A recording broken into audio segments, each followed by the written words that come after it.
श्री राम जय जय राम। श्री राम जय जय राम। श्री राम जय जय राम। श्री राम जय जय राम। श्री राम जय जय राम। श्री राम जय जय राम। श्री राम जय जय राम। बोलिए सियावर रामचंद्र महाराज की है।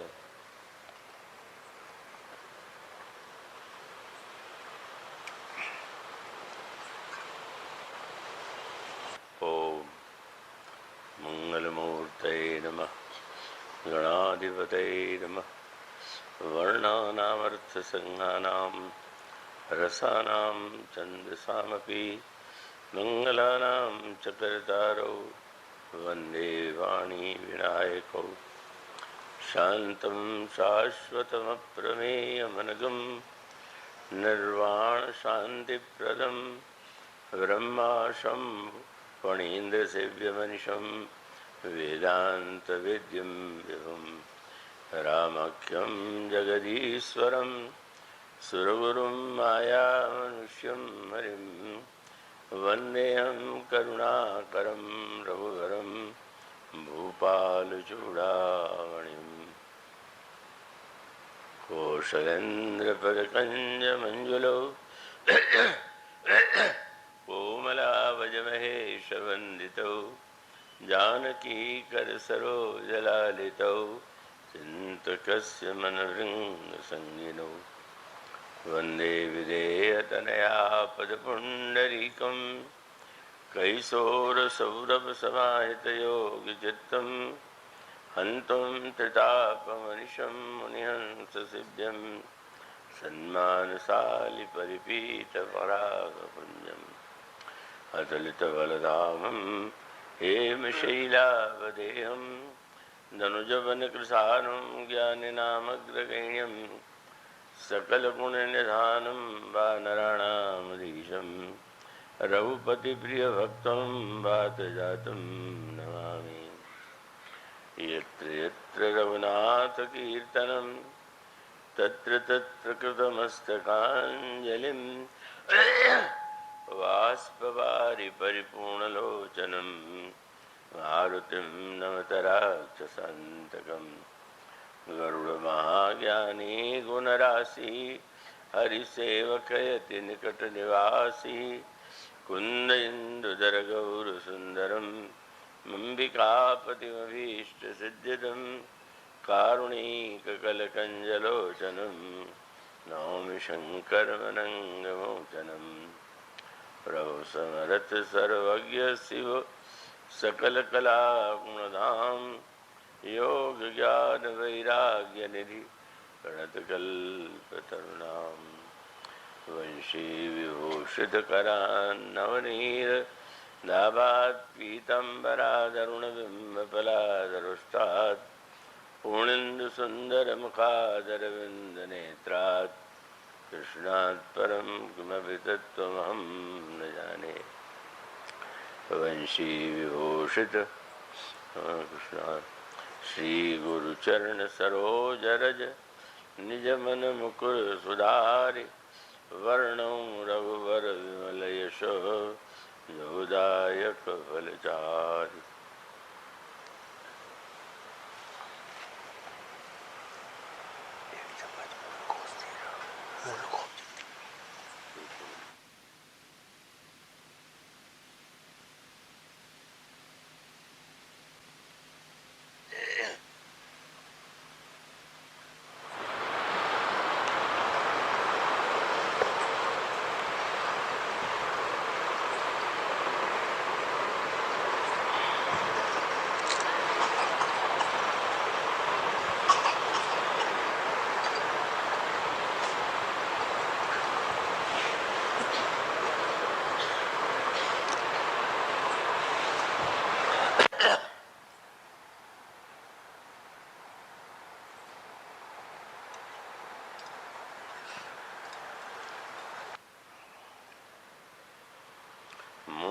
बिलोक धरऊ मन धीरा, राम कृपा कस भयउ शरीरा। पापी जाकर नाम सुमिरहि, अति अपार भव सागर तरहि। तासु दूत तुम तज कदराई, राम हृदय धरि करहु पाई।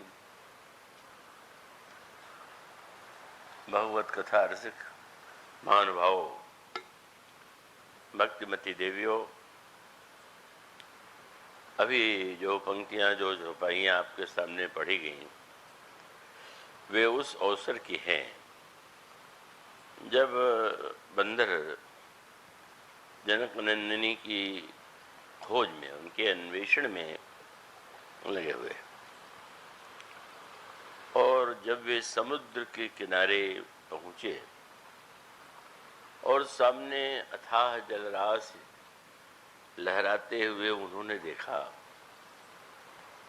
तो ऐसा लगा कि अभी तक तो हम वन में, पर्वतों में, सर्वत्र उनकी खोज कर रहे थे, पर यह सामने तो समुद्र है। यहाँ तो आगे जाकर के खोजना कोई इसका तात्पर्य ही नहीं होगा। और उस निराशा के क्षण में उन्होंने यह निर्णय किया कि हम शरीर का त्याग कर दें। और उस समय उन्होंने एक निश्चय किया और कुश का आसन बिछा लिया, बैठे तट कुश दर्भ बिछाई। और जब वह दृश्य दिखाई दिया संपाति को, दूर गुफा में बैठा हुआ संपाति इन्हें देख रहा था। संपाति की गाथा आपको सुनाई जा चुकी है। संपाति और जटायु दोनों सगे भाई हैं, और कुछ मानो जो श्री रामचरितमानस की शैली है कि किसी सिद्धांत या किसी विचार को स्पष्ट करने के लिए एक द्वंद्वात्मक प्रसंगों का निर्माण करते हैं और उस दोनों की तुलना करके अगर हम दृष्टि डालें तो उसका जो तात्पर्य है वो समझ में आ सकता है। अब जैसे श्री रामचरितमानस में अगर काक वर्णन है, कौवे का वर्णन है, तो कौवा भी एक नहीं है, दो। एक तो जयंत का पुत्र जो काक के वेश में प्रभु के बल का की थाह पाने के लिए जनक नंदिनी के चरणों में प्रहार करने की धृष्टता, मूर्खता करता है, और दूसरे काकभूषणी जी हैं जो भगवान की बाल लीला में महाराज श्री दशरथ के आंगन में क्रीड़ा करते हुए प्रभु के साथ नन्हे काक के रूप में क्रीड़ा करते हैं, खेलते हैं, और प्रभु की जो प्रसादी आंगन में गिरती है उसी को उठा करके प्रसाद लेकर के धन्य हो जाते हैं। और उसको अधिक विस्तार से उससे हम नहीं लेंगे, आप स्वयं बड़े बुद्धिमान हैं। और दोनों के प्रसंग में यह बात आती है कि दोनों भागे, और दोनों के भागने में अंतर यह था कि एक काक के पीछे भगवान का बाण लगा हुआ और दूसरे काक के पीछे भगवान की भुजा लगी हुई है। बड़े विचित्र ताना बाना है श्री रामचरितमानस का। और उसका अभिप्राय क्या कि बाण भी करकमलों से ही चलाया जाता है, और प्रभु जब पीछा कर रहे हैं तो उनकी भुजा ही है। और उस में जो दोनों में अंतर है उसके माध्यम से मानो गोस्वामी जी यह बताना चाहते हैं कि आप जो भी हैं, हंस की बात जाने दीजिए, हंस तो श्रेष्ठ होते ही है। उनको तो गोस्वामी जी ये कहते ही हैं कि ज्ञान विराग विचार मराला, ज्ञान वैराग्य और विचार यही हंस है। या अगर किसी की तुलना हंस से करते हैं तो श्री भरत जी की। भगवान श्री राम कहते हैं लक्ष्मण सत्य तो ये है कि ये गुण, ये विधि प्रपंच गुण अवगुण साना, लेकिन भरत हंस रविवंश तड़ागा। तो इस तरह से श्री भरत हंस हैं।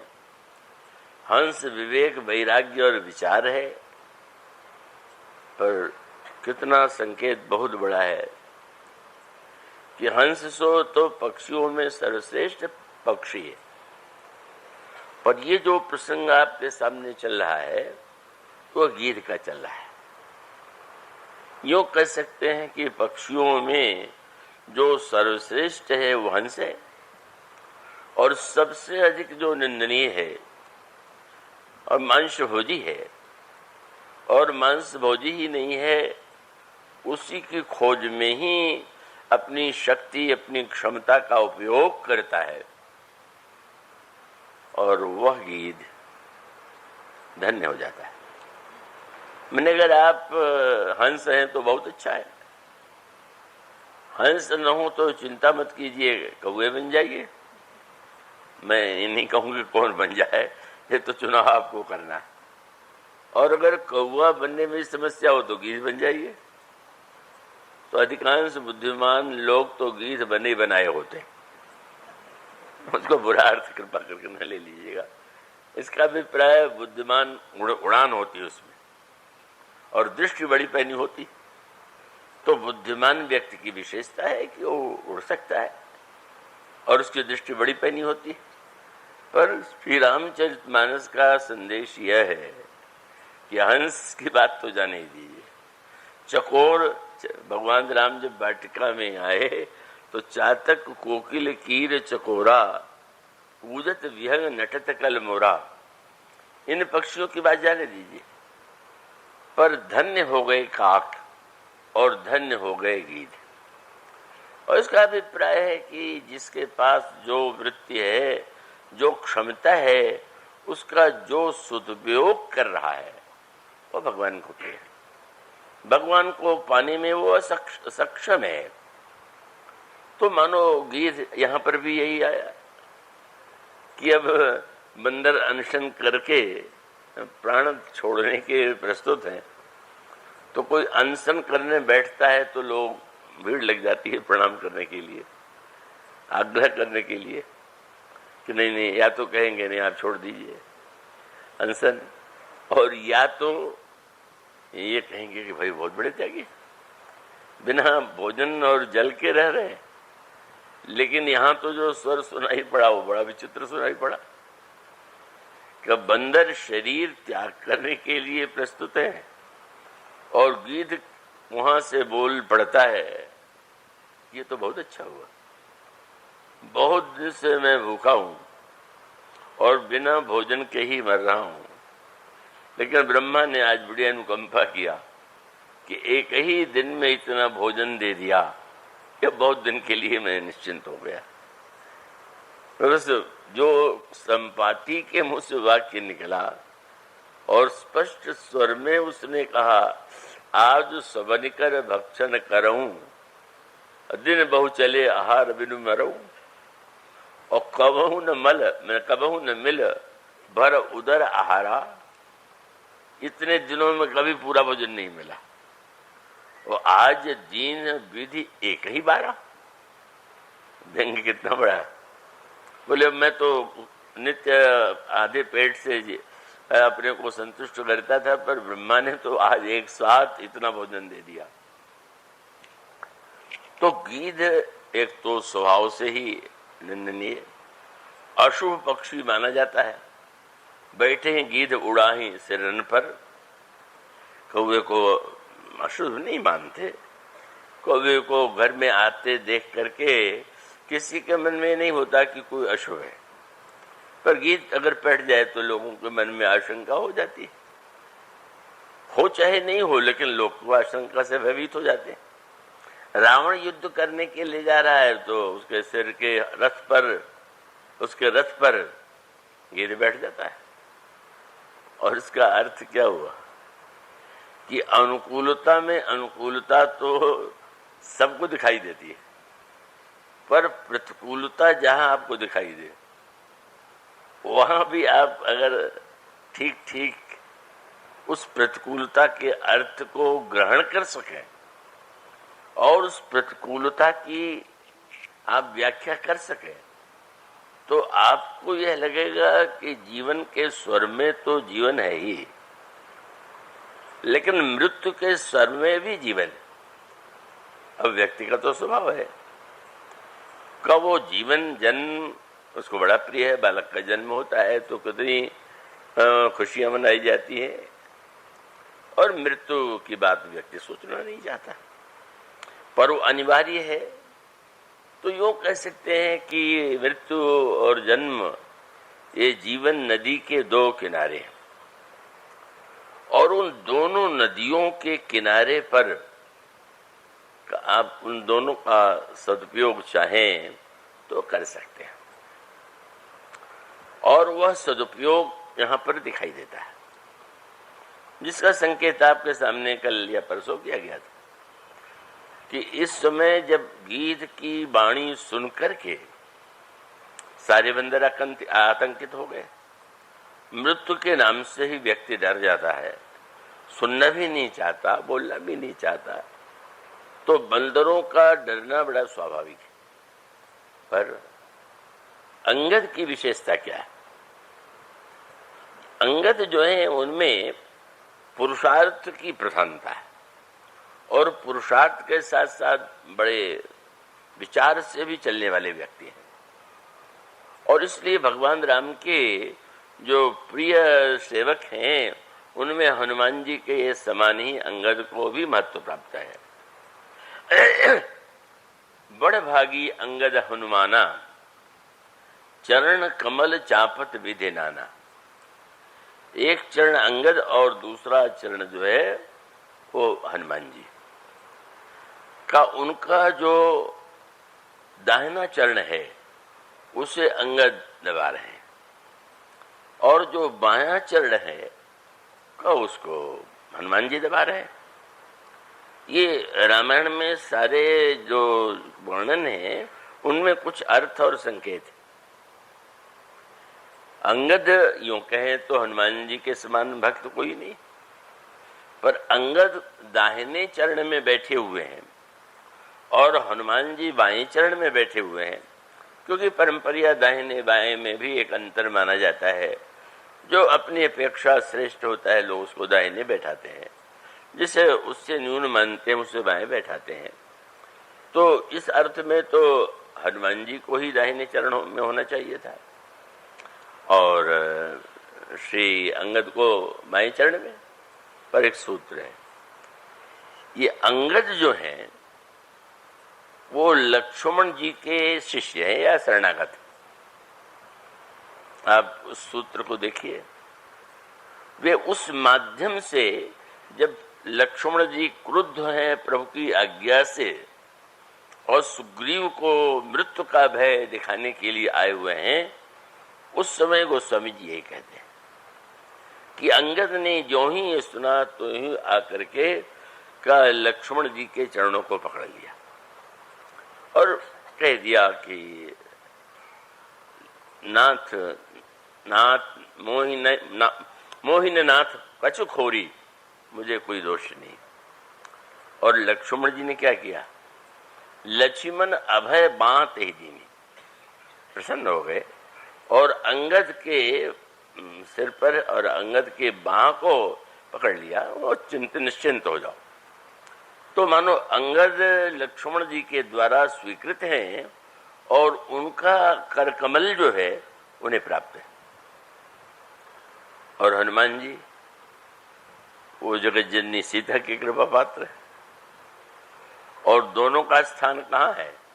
बोले राम बाम दृष्टि जानकी और लखन दाहिनी ओर, ध्यान सकल कल्याण में। लक्ष्मण जी प्रभु के दाहिने रहते हैं, जनक नंदिनी किशोरी जी बाएं भाग रहती हैं। तो जो दाहिने दिशा से आया वो दाहिना चरण पर उसको सेवा मिली, और जो बाएं चरणों के आश्रय से आया उसको वाम चरण मिला।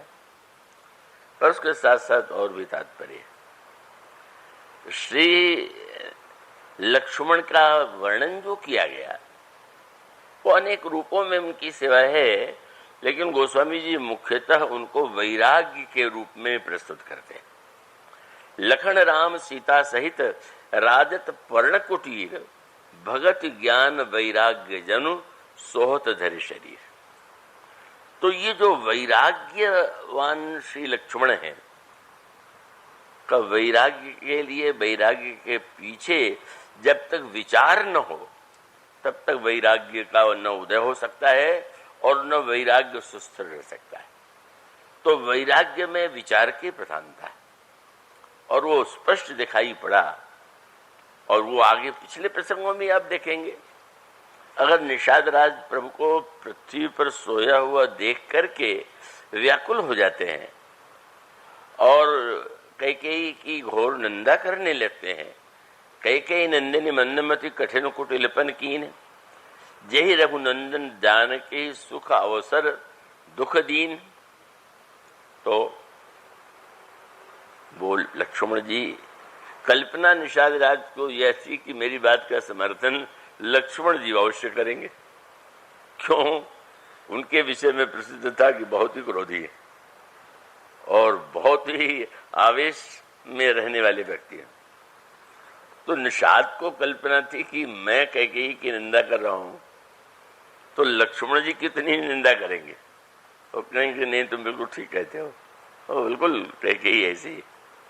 लेकिन आश्चर्य हुआ और वही संकेत, लक्ष्मण जी ने निषाद राज की बात का समर्थन नहीं किया, अपितु विचार का प्रयोग किया।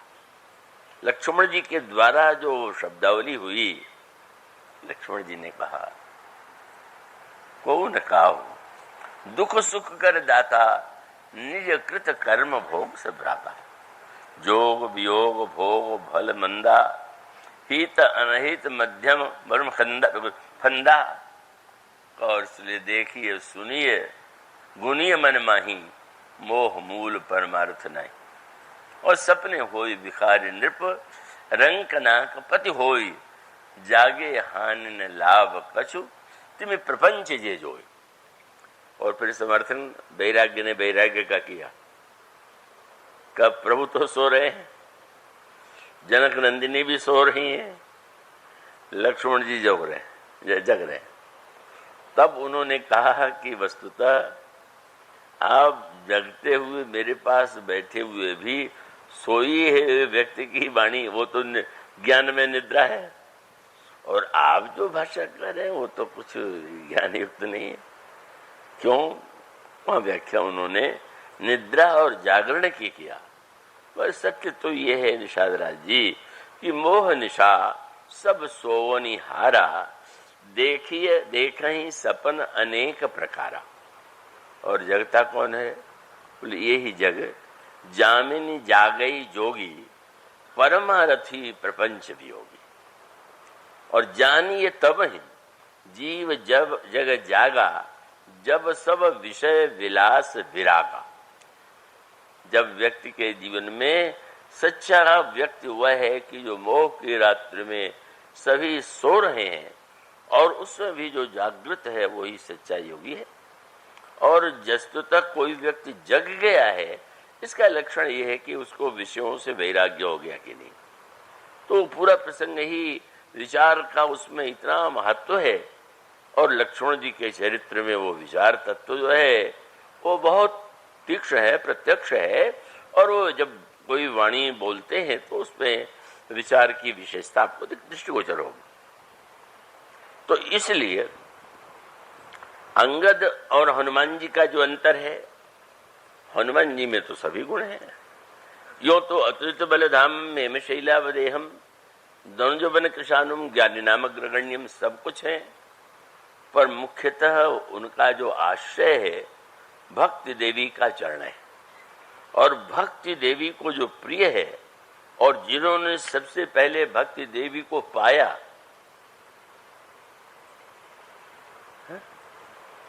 जिन्होंने भक्ति देवी का दर्शन किया, जिन्होंने उनका आशीर्वाद प्राप्त किया, वो श्री हनुमान जी महाराज। और जिनको माँ ने पुत्र कह करके पुकारा और प्रभु ने भी जिन्हें पुत्र कह करके स्वीकार किया, वो हनुमान जी।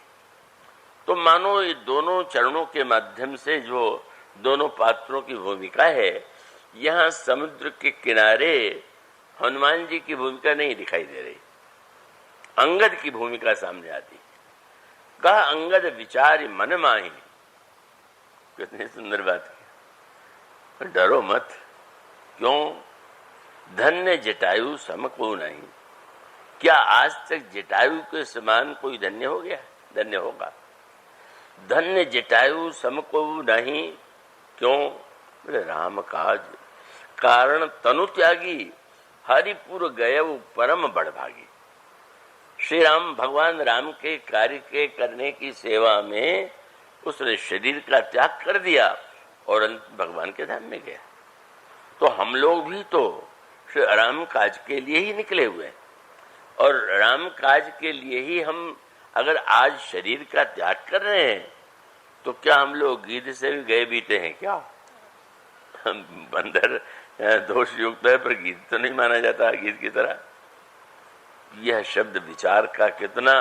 और जब भी कोई प्रतिकूल जीवन में स्वर सुनाई पड़े, घटनाएं दिखाई पड़े, और जब कुछ एक आतंक की सी ही बात आवे, तो उस समय वही श्रीमद् भागवत का श्लोक, तत्ते अनुकंपाम सुसमीक्षमाणो भुंजानेवात्मकृतम विपाकम हृदबाग बपुर्भ्याम विदधन नमस्ते जीवे त्रिवो मुक्ति पदे सदाय भाग। जो भगवान के अनुग्रह की सुसमीक्षा करता है, तो अंगद ने सुसमीक्षा किया और सुसमीक्षा करके कह दिया, शरीर क्या नष्ट नहीं होगा क्या? शरीर क्या समाप्त नहीं होगा क्या? और शरीर समाप्त होने के बाद भी यह वासना बनी रहना आवश्यक है क्या? कि उस शरीर का क्या उपयोग हो रहा? नहीं। तो मानो अंगद के इस विचार का प्रभाव उस रूप में सामने आया जब संपाति ने स्वयं उन्हें जो संदेश दिया, जिसकी चर्चा आपके सामने कह रहे हैं। का संपाति ने तिनई अभय करे। जब वो गीध निकलने लगा तो लगा कि अब खाने ही आ रहा है क्या, लेकिन गोस्वामी जी कहते तिनई अभय कर पूछे से जाई पूछा।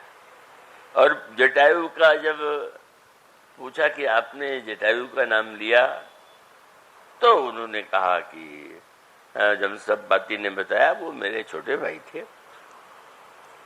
और फिर उन्होंने आत्मसंस्मरण सुनाया कि कैसे हम दोनों भाइयों ने मिल करके ऊपर आकाश में उड़ने का प्रयास किया। साधारण गीध उड़ना तो जानता है, पर उड़ने के बाद नीचे की ओर जाता है। जहां कहीं ढूंढता है, पैनी आंख है, कहीं मुर्दा पड़ा हुआ है क्या, कोई शव पड़ा हुआ है क्या। मानो बहुत उड़ान आई, बहुत दृष्टि पैनी हुई, और अंत में अगर विषय के मुर्दे को ही खाना है और उसी के द्वारा पेट भरना है, तो उस उड़ान का क्या अर्थ है, उस दृष्टि का क्या कार्य है। और कितना सुंदर संकेत। अंत में पता चला कि दोनों ने उपयोग किया। एक ने उड़ने की शक्ति पंख का सदुपयोग किया और दूसरे ने दृष्टि का उपयोग किया। जो आपके पास है कुछ है कि नहीं, ये मत कहिए कि हमें भगवान ने कुछ नहीं दिया। पता लगा के सोचिए तो कि क्या आपको कुछ नहीं दिया है क्या। ये तो बिना सोची समझी बात। कोई ऐसा होगा ही नहीं कि भगवान ने न दिया हो, पर देने के बाद भी व्यक्ति जो है उसको नहीं देख पाता। जो नहीं दिखाई देता है उसके लिए बेचैन हो जाता है, और जो दिखाई देता है उसका सदुपयोग नहीं करता। अगर महात्मा जी के पास कोई गया और धन युक्त होने पर जब वो महात्मा जी से प्रार्थना करता है कि महाराज आप कुछ ऐसा उपदेश दीजिए रोग है शरीर में और भगवान में मन लगे, और एक व्यक्ति बेचारा दरिद्र आया तो दरिद्र ने कहा कि महाराज बिना धन के तो कुछ कार्य होता नहीं, ऐसा आशीर्वाद दीजिए कि कोई लॉटरी वाटरी आ जाए। और फिर लोग योजना बनाते हैं कि लॉटरी मिलेगी तो किस काम में कितना खर्च करेंगे, करें या न करें पर ऐसी योजना तो बनाते। महात्मा ने कहा जो नहीं है उसी को चाहते हो, अरे धन है तो उसका उपयोग करो और तन है तो उसका उपयोग करो। उनके पास धन है पर धन का उपयोग करने के लिए नहीं पूछते कि महाराज किस शुभ कार्य में लगावे, और तुम ये नहीं पूछते हो कि मेरे पास और नहीं शरीर है तो हम क्या सेवा करें, तो तुम्हारा उपयोग दोनों ही, तुम धन्य हो सकते हो। और यही जो पंक्ति है, प्रसंग जो है, यही बताने के लिए गिर जो जटायु थे वो तो बूढ़े हो गए थे, और ऐसा बूढ़ा गिर जो का जो साधारणतया असमर्थ माना जाता था, का उस गिर ने कैसा का आक्रमण किया, चोंच मार करके रावण के शरीर को विदीर्ण किया, मूर्छित कर दिया, और पंख कट गया। पंख कट गया और तब भगवान ने आकर गोद में उठा लिया। यही मानो भगवान के सेवा में भक्ति देवी के प्रति उनकी रक्षा की भावना से अगर पंख कटा तो भगवान ने स्वयं गोद में लिया। और गोद में क्यों लिया? वेद ने तो कहा कि तो आप जीवित रहिए, तो गिरिराज ने कहा नहीं। तो प्रभु ने उनको कौन सा शरीर दिया? विष्णु का शरीर दिया। क्यों? बोले आपने अपने शरीर का इतना उपयोग किया तो हम ऐसा पक्षी आपको बना दे रहे हैं जो आपका वाहन होकर के आपकी सेवा करेगा। गरुड़ तो विष्णु की सेवा में रहता है, और गरुड़ को कौन परास्त कर सकता है? नित्य वैकुंठ में। तो मानो भगवान ने कहा कि अगर मेरे लिए किसी ने पंख को अर्पित कर दिया तो मेरी गोदी में, और मेरी गोदी में भी हो जाकर के अंत में वैकुंठ में। गोस्वामी जी ने कहा कितनी सुंदर स्तुति जटायु की है, और किस तरह से वाक्य के शब्द अनोखे। और दूसरा ये जो संपाति है, इसके नष्ट तो हुए थे पंख में, पर वो पंख नष्ट हुए थे किसी महान उद्देश्य के लिए नहीं। भक्ति देवी की रक्षा के लिए जैसा बलिदान जटायु ने किया वैसा संपाति ने नहीं किया। अहंकार के अपनी प्रतिष्ठा के लिए वो उड़ान का मैं कितना उड़ सकता हूं, इस अहम के लिए उसने आपको, जब उसका पंख नष्ट हुआ तो अंतर था। परोपकार के लिए भगवान राम ने तो गिरिराज जी से कहा कि मुक्ति तो मैं बांटता रहता हूं, लेकिन मैं बता देना चाहता हूं कि आपको जो मुक्ति मिली है वो मेरी दया का परिणाम नहीं है। क्या? जल भरी नैन कहत रघुराई, तात कर्म निजते गति पाई। क्यों? बोले परहित बस जिनके मन माही, तिन कह जग दुर्लभ कछु नाही। आपने तो परोपकार के लिए इतना बड़ा कार्य किया, आपका इसमें हमें कोई दया करके दे रहा हूं ऐसी मेरी कोई धारणा नहीं।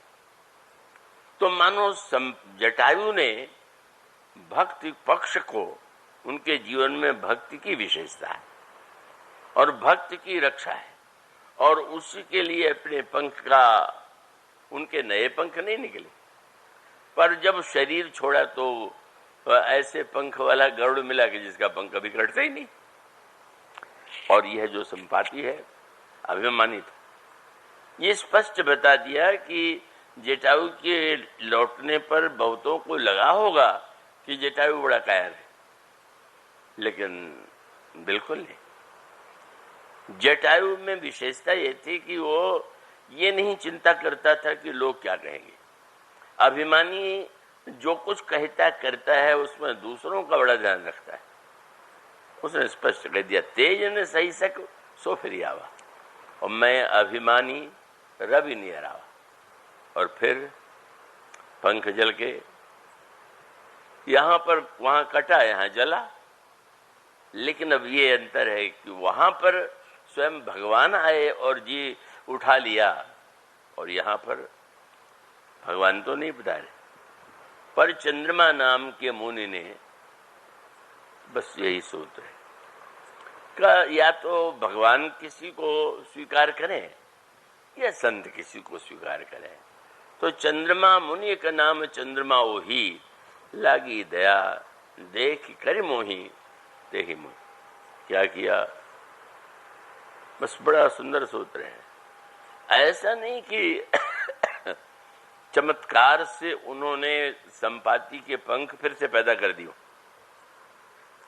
क्योंकि लोगों के मन में जो चमत्कार की आशा रहती है वो यही होती है कि कुछ ऐसा हो जाए। तो गोस्वामी जी ने कहा कि संपाति ने कहा कि उन्होंने बस यही किया। क्या, जिस समय उन्होंने मुझे मुनि एक नाम चंद्रमा ओही, लागी दया देख कर मोही तेहि मोही बहुविधि ज्ञान सुनावा। तुम सूर्य की ओर बढ़ना चाहते थे, पर तुम्हारे ज्ञान की अभिलाषा में अभिमान था, इसलिए तुम्हें ऊपर से नीचे करना पड़ा। तुम विचार करो, और तुम ये मानने की भूल मत करो कि तुम्हारा जीवन व्यर्थ हो गया। क्या तुम गीध हो क्या? शरीर से गीध होने पर भी तुम याद रखो, किसी प्रकार का कुछ क्यों न हो, तुम अपने स्वरूप को पहचानो। तो अब कौन हो तुम? तेहि मोहि मोहि बहुविधि ज्ञान सुनावा, और देह जनित अभिमान छुड़ावा। देहाभिमान नष्ट कर दिया। ज्ञान का फल मानो, सबसे बड़ा ज्ञान का फल है कि हम जो देह मानने की भूल कर बैठे हैं और सारा हमारा चिंतन केवल देह के केंद्र से ही जुड़ा हुआ। हम जितनी बातें सोचेंगे उस केंद्र में देह होगा। नाता है तो देह से, शत्रुता है तो देह के संदर्भ में, और सुख दुख की व्याख्या भी हुई। मानो यह जो देहाभिमान है, यही तो मनुष्य के लिए सबसे बड़ी समस्या है। वो स्वामी जी ने दोहली रामायण में एक व्यक्ति कहने लगे, मैंने ये किया और मेरे इतने सेवक हैं, मेरे पास मेरे इतने संबंधी हैं, मित्र हैं, तो नहीं रहा गया। गोस्वामी जी ने कहा, आप जब देखो तो मेरा मेरा कह करते हैं, मोर मोर कह कह से नित। दिन भर मोह मेरा मेरा कहते रहते हो, को कहो तो निज नाम, क्या नाम है तुम्हारा?